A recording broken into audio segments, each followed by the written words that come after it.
All right, guys, this is a review of my by-wire speaker cable that I ordered from Amazon from a company called Chroma Leaf.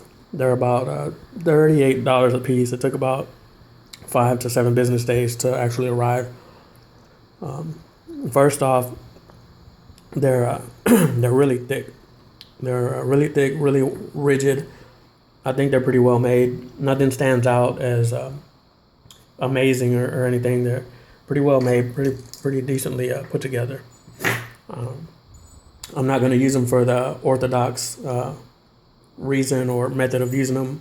What I am going to do with these is I'm going to run stereo with 4 speakers instead of 2 speakers, using an old Denon 4308 Ci with an Emotiva amplifier.